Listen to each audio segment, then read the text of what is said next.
Well, first of all, thank you for coming. Secondly, what it says in the booklet isn't what I'm talking about. And thirdly, my name's Luke Taylor, which it should say up there, and I am a senior public relations major from Pacifica, California. And today I will be talking about learning, or how learning is a process.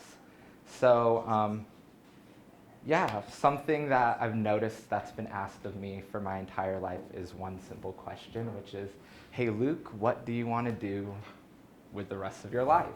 And as I'm asked that, I was just thinking like, what do I want to do with my life? Like that's kind of a big question. And the crazy thing is like, only a couple months away from graduation, I carry so much more uncertainty with that or like how I would answer that compared to how I would as a 5-year-old who would be completely set on being an international pop star. So through all the different phases of wanting to be a pop star to a public relations professional, back to physical therapist, then a teacher, then back to PR, like I've been kind of everywhere. I'm very much of a dreamer, and it's been cool to see just throughout my process of learning that really get grounded in something more solid. So whenever I am asked that question, I still don't have an exact answer, but I for sure know who I want to be, and that is a person who can live in a way which is distinct and I positively engage in the world so others can see that there's something different inside of me, and that difference is the spirit. And so, yeah, that's something like I really want to take into the workplace no matter where I end up. And so I just want to share my journey of getting to that point and what that means to me, as well as the importance of learning as well as inspiring. I use the word inspiring above teaching because teaching, you can just take in information, but through inspiring, you take in information and also create action through that. And so, yeah, first I'm going to hit us with one of the most basic concepts in public relations, which is RPI, Research Planning, Implementation, and Evaluation. I remember when I walked into my first public relations class with Chi Chung Intro to PR, this was one of the first things taught to us. He was like, don't miss this class, because if you miss this class, you're never going to graduate. And so something which I love about this is the two bookends of a public relations campaign are based on learning, research, look at what's been done before, studies, how other people have reacted to different things to be able to plan strategically. For me personally, the two in the middle are what I do best. I'm very good at planning strategically, as well as I'm very good at doing. And then it ends with evaluation on the other end, where you look at your other 3 steps and see what can be done better, what was done well. And so just the fact that within public relations, it's very much based off of the concept of learning and continually going through that cycle to be able to engage with that as well as continue to move forward.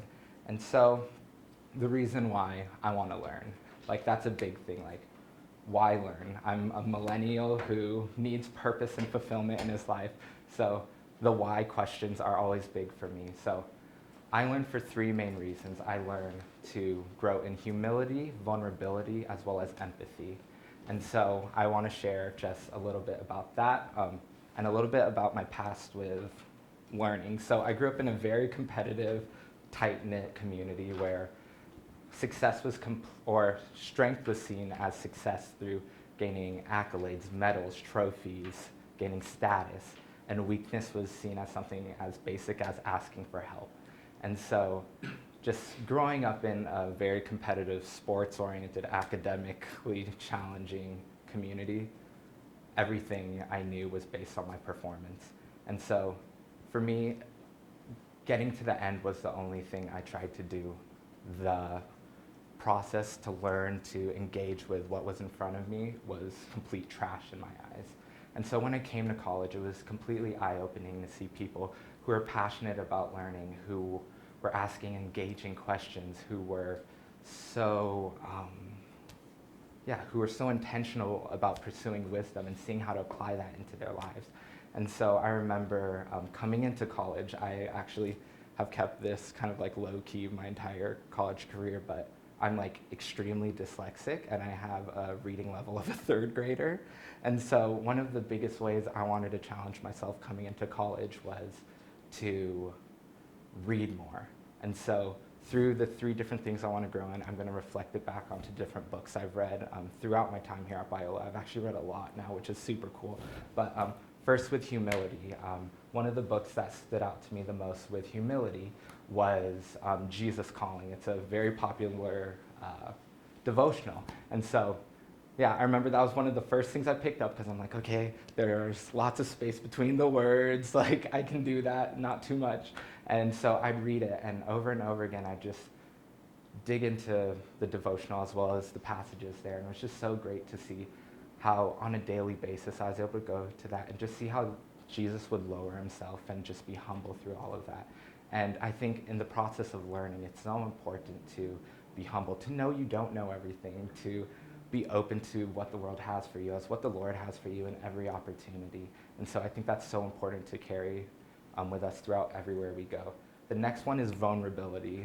One of the most life-changing books I've read has been Daring Greatly by Brene Brown. Like, mind-blowing. If you don't have time to read the book, watch her TED Talks because they are stellar. I think something great about vulnerability is you're really able to share your heart. It challenges you to really be open about not only your strengths but also your weaknesses. Like I said before, I came from a very performance-based community, and so vulnerability for me was so hard to be like, I'm not good at things.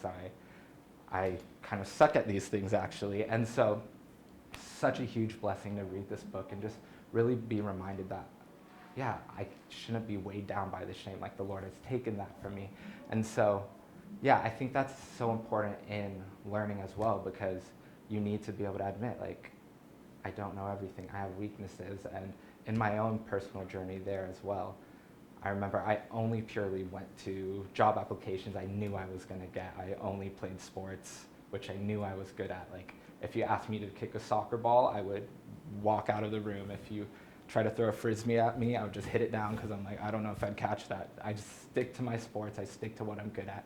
And so through this, it's allowed me to be open to trying new things, trying to go out and really engage in the world as I'm called to do. And then the last of the 3 things is empathy. I truly believe humans are called just to have a real connection with one another. We're built for community. We're built to love one another, care for one another, speak and listen, and have those things that come out of our mouths to be true. And empathy is totally that, like being able to understand and hear people out. And through that, I think that's so important, because through learning, we're able to just really inspire others. And that brings me to my next point. I use this highs, lows, woes, bros, and nos. One of the things I'm most proud of in my life is that I also go by the name of Dessert, or Des. I work at a summer camp called Yosemite Sierra Summer Camp, and I get to counsel boys from 8 years old to 18 years old during the summers. And for me, like, people are my passion, and I love to pour into people, and discipleship is like my thing. I love it. And so I get, for 2 weeks, a group of 7 boys every summer, or 4 times every summer, and I want to inspire people to be able to view the world from a way of wanting to engage in it and learn. And so, yeah, the highs, lows, woes, and bros. I'll go over that real quick. So highs, lows, I want to tell my boys to really quickly reflect on their day. What's just the best thing of the day, and then the not so best thing of the day. So, like, quick gauge right there. The woes, there's a quote by G.K. Chesterton where it talks about the world never lacking wonder, or the world lacking wonder but never wonders, which means people lack going out into the world and engaging with it. However, there is so much out there for us, and I want everyone to engage in the world where we're just ready to be amazed. We're on our toes, we're on the edge of our seats, and we're ready to, like, just be in total awe of what, like, God has for us out there. I think it was really cool because my summer camp was in Yosemite, and so I would always be like, hey guys, what's one thing which just, like, took your breath away, which made you say awe, which had you in just total wonder? And then bros, I think another thing is kind of going back to the human connection. It's so important to be able to know that learning isn't purely something in the classroom. It isn't purely something just restricted to one area of life. It is completely universal, and that also goes to other people as well.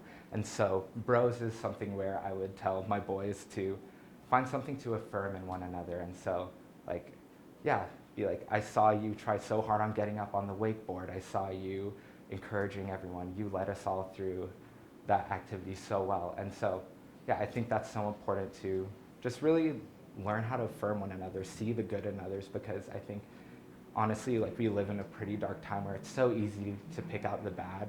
We too often forget what's good in other people as well. And the no is a simple, just give me one thing you now know. Like, it could be, you know how much an Italian ice costs, you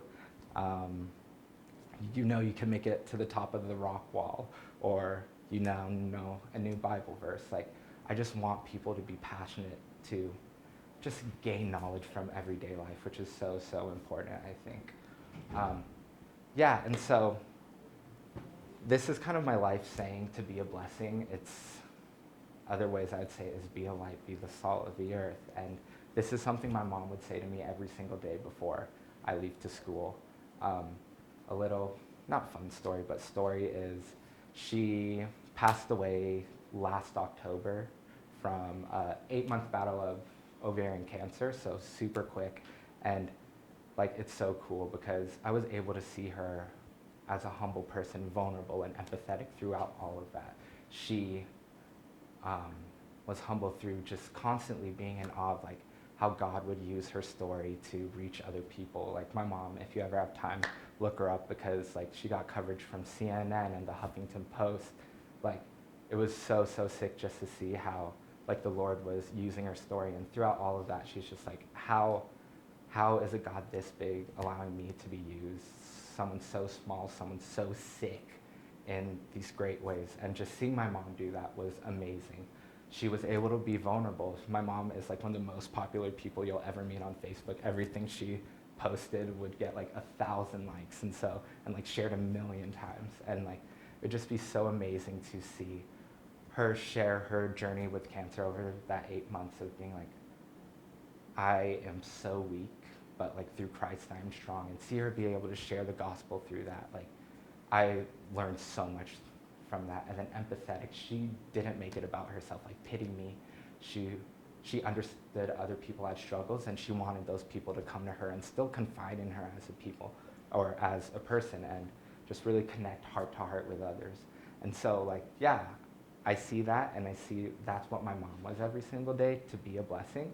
And so on the anniversary of her death this year, I got it tattooed on my thigh to read up to me every day. And so I'm able to hear her voice every single day as I get dressed.